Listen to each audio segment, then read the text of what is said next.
ভাই, আমি কিছুদিন আগে মুসলিম হয়েছে, আলহামদুলিল্লাহ। আল্লাহ সুবহানাহু ওয়া তাআলা তিনি আমাকে তার দয়ায় হেদায়েত করেছেন।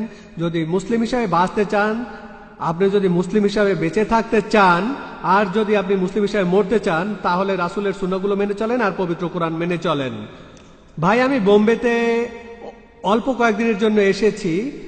আমি বোম্বেতে অনেক জায়গায় ঘুরেছি, অনেক মসজিদে গিয়েছি। সেখানে আমি দেখেছি মুসলিম ভাইয়েরা, মাঝে মধ্যে আমার বেশ খারাপ লেগেছে।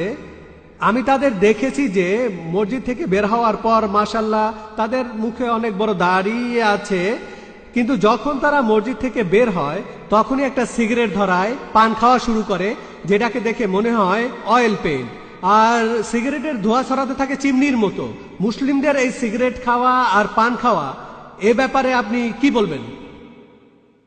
ভাই, আপনি প্রশ্ন করলেন যে আপনি যখন বিভিন্ন মসজিদে যান সেখানে দেখেন মুসলিমরা মসজিদ থেকে বের হয়ে সিগারেট টানা শুরু করে দেয়, আবার অনেকে পান খায়, দেখতে খারাপ লাগে। আমার মতামত কি ঠিক না ভুল?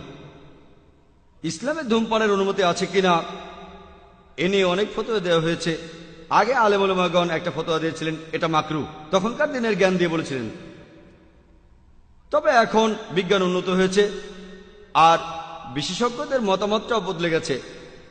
পবিত্র কোরআনের সূরা বাকারার 195 নম্বর আয়াতে উল্লেখ করা হয়েছে, বলা হয়েছে, তোমরা তোমাদের নিজেদের হাতে নিজেদের ধ্বংসের মধ্যে নিক্ষেপ করো না। তোমরা তোমাদের নিজেদের হাতে নিজেদের ধ্বংসের মধ্যে নিক্ষেপ করো না। বর্তমানে বিজ্ঞানের বিভিন্ন গবেষণা আমাদের বলে যে বিশ্ব স্বাস্থ্য সংস্থা আমাদের বলছে প্রতি বছর 10 লাখেরও বেশি মানুষ এই পৃথিবীতে মারা যায় শুধু ধূমপানের কারণে। যারা ফুসফুসের ক্যান্সারে মারা যায় তাদের মধ্যে 90%ই হলো ধূমপান করার কারণে। যারা ব্রঙ্কাইটিসে মারা যায় তাদের মধ্যে 70% মারা যায় ধূমপানের কারণে। কার্ডিওভাস্কুলার ডিজিজে যারা মারা যায় তাদের মধ্যে 25% মারা যায় কারণ তারা ধূমপান করত। এই ধূমপান হচ্ছে আসলে স্লো পয়জনিং। সিগারেটে থাকে নিকোটিন এবং টার। সিগারেট দেখতে কেমন সেটা বাদ দেন, প্রায় 400 জন বিশেষজ্ঞের নতুন একটা ফতোয়া অনুযায়ী তারা বলেন ধূমপান করা হারাম, কারণ পবিত্র কোরআন বলছে তোমরা তোমাদের নিজেদের হাতে নিজেদের ধ্বংসের মধ্যে ফেলো না। আর এতে শুধু আপনার একার ক্ষতি হবে না, প্রতিবেশীদেরও ক্ষতি হবে। কারণ বিজ্ঞানের বিভিন্ন গবেষণা বলছে যে চেইন স্মোকারদের স্ত্রীদের ফুসফুসের ক্যান্সার হওয়ার সম্ভাবনা বেশি, কারণ প্যাসিভ স্মোকিং আরো বিপজ্জনক। অ্যাক্টিভ স্মোকিং সরাসরি এটাও ক্ষতিকর।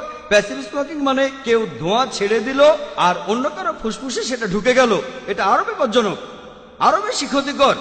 ধূমপান করলে আপনার ঠোঁট কালো হয়ে যাবে, দাঁত কালো হয়ে যাবে, দাঁতের মাড়ি হয়ে যাবে, হাতের আঙ্গুল কালো হয়ে যাবে, তারপর গলার ক্ষতি হবে, এতে করে পেপটিক আলসার হবে, এছাড়াও হবে কোষ্ঠকাঠিন্য, এতে করে যৌন শক্তি কমে যাবে, আপনার স্বাস্থ্য খারাপ হয়ে যাবে, ক্ষুধা কমে যাবে, আপনার স্মৃতিও কমে যাবে।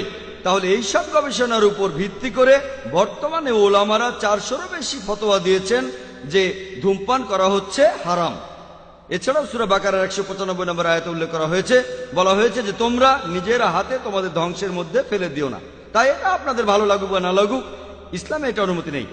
এবারে পান খাওয়ার প্রসঙ্গ নিয়ে বলি। পান খাওয়া,